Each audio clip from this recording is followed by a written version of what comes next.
ಎಲ್ಲರಿಗೂ ನಮಸ್ಕಾರ ಬಂಧುಗಳೇ. ಇತ್ತೀಚೆಗೆ ಒಬ್ಬರು ನನಗೆ ಹೇಳಿದ ಒಂದು ಅದ್ಭುತವಾದ ಮನತಟ್ಟುವ ತನ್ನೊಳಗಿನ ವಿವೇಕವನ್ನು ಜಾಗೃತಗೊಳಿಸುವ ಮನ ಪರಿವರ್ತನೆಯ ಕಥೆಯನ್ನು ಇಲ್ಲಿ ಪ್ರಸ್ತಾಪಿಸುತ್ತಿದ್ದೇನೆ. ಇದೇ ರೀತಿಯ ಕಂಟೆಂಟ್ಗಳಿರುವ ಅನೇಕ ಮನ ಪರಿವರ್ತನೆಯ ಉದಾಹರಣೆಗಳನ್ನು ನನ್ನ ವಿದ್ಯಾರ್ಥಿಗಳಿಗೆ ಆಗಾಗ ಹೇಳುತ್ತಿರುತ್ತೇನೆ. ಅದೇನೆಂದರೆ, ಈ ಹಿಂದೆ ಒಬ್ಬ ದೊಡ್ಡ ವಜ್ರದ ವ್ಯಾಪಾರಿ ದೂರದ ಮುಂಬೈ ನಗರದಂಥ ನಗರಕ್ಕೆ ವಜ್ರ ವ್ಯಾಪಾರಕ್ಕಾಗಿ 2-3 ದಿನ ರೈಲಿನಲ್ಲಿ ಪ್ರಯಾಣಿಸುತ್ತಿರುತ್ತಾನೆ. ಇದನ್ನರಿತ ಒಬ್ಬ ಕಳ್ಳ ಹೇಗಾದರೂ ಮಾಡಿ ಆ ವಜ್ರಗಳ ಗಂಟನ್ನು ಕದಿಯಬೇಕೆಂದು ವಜ್ರದ ವ್ಯಾಪಾರಿಯ ಜೊತೆಯೇ ಪ್ರಯಾಣಿಸುತ್ತಿರುತ್ತಾನೆ. ರಾತ್ರಿ ಅವನು ಮಲಗಿದ್ದಾಗ ಕಳ್ಳತನ ಮಾಡಬಹುದೆಂದು ವಜ್ರದ ವ್ಯಾಪಾರಿಯನ್ನು ಹಿಂಬಾಲಿಸುತ್ತಿರುತ್ತಾನೆ.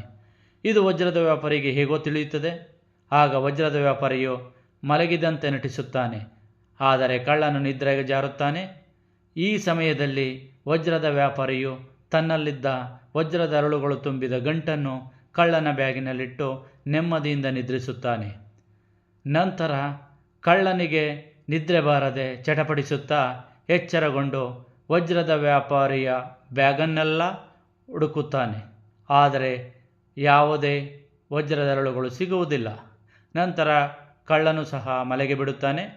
ನಿದ್ರೆಯಿಂದ ಎಚ್ಚೆತ್ತ ವ್ಯಾಪಾರಿ ನಯವಾಗಿ ಕಳ್ಳನ ಬ್ಯಾಗಿನಲ್ಲಿದ್ದ ತನ್ನ ವಜ್ರಗಳನ್ನು ತೆಗೆದುಕೊಂಡು ತನ್ನ ಬ್ಯಾಗಿನಲ್ಲಿಟ್ಟುಕೊಳ್ಳುತ್ತಾನೆ. ಇದೇ ರೀತಿ 2ನೇ ದಿನವೂ ನಡೆಯುತ್ತದೆ. 3ನೇ ದಿನ ವ್ಯಾಪಾರಿ ರೈಲಿನಿಂದ ಇಳಿದು ಮಹಾನಗರದಲ್ಲಿ ನಡೆಯುತ್ತಿದ್ದಾಗ ಕಳ್ಳನು ವಜ್ರದ ವ್ಯಾಪಾರಿಯನ್ನು ಹಿಂಬಾಲಿಸಿ ಹೋಗಿ ಕೇಳುತ್ತಾನೆ, ನಿನ್ನ ಬಳಿ ವಜ್ರದ ಅರಳುಗಳ ಗಂಟು ಇತ್ತಲ್ಲವೇ?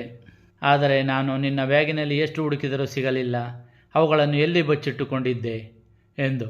ಅದಕ್ಕೆ ನಗುತ್ತಾ ವ್ಯಾಪಾರಿ ಹೇಳುತ್ತಾನೆ, ಅದನ್ನು ನಿನ್ನ ಬ್ಯಾಗಿನಲ್ಲೇ ಇಟ್ಟಿದ್ದೆ. ನನ್ನಲ್ಲೇ ಹುಡುಕುವುದಕ್ಕಿಂತ ನಿನ್ನಲ್ಲೇ ಹುಡುಕುತ್ತಿದ್ದರೆ ಸಿಗುತ್ತಿತ್ತು. ಯಾವುದನ್ನೇ ಆಗಲಿ ಬೇರೆಲ್ಲ ಹುಡುಕುವುದಕ್ಕಿಂತ ನಮ್ಮಲ್ಲೇ ಹುಡುಕಿದರೆ ಸಿಗಬೇಕಾದದ್ದು ಸಿಗುತ್ತದೆ ಎಂದಾಗ ಕಳ್ಳ ಕ್ಷಮೆ ಕೇಳುತ್ತಾ, ಹೌದು, ಕೆಟ್ಟದ್ದು ಒಳ್ಳೆಯದು ಎರಡೂ ನಮ್ಮಲ್ಲೇ ಇರುತ್ತದೆ.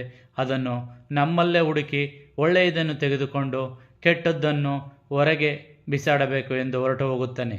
ಇದರಿಂದ ಗೊತ್ತಾಗುತ್ತದೆ, ತಾಳ್ಮೆಯಿಂದ ಹುಡುಕಿದರೆ ನಮ್ಮೊಳಗಿರುವ ವಜ್ರಕ್ಕಿಂತ ಮಿಗಿಲಾದವು ನಮಗೆ ಸಿಕ್ಕೇ ಸಿಗುತ್ತವೆ. ಕತೆ ಚೆನ್ನಾಗಿದ್ದರೆ ಮುಂದೆಯೂ ಇನ್ನಷ್ಟು ನಿರೀಕ್ಷಿಸಿ.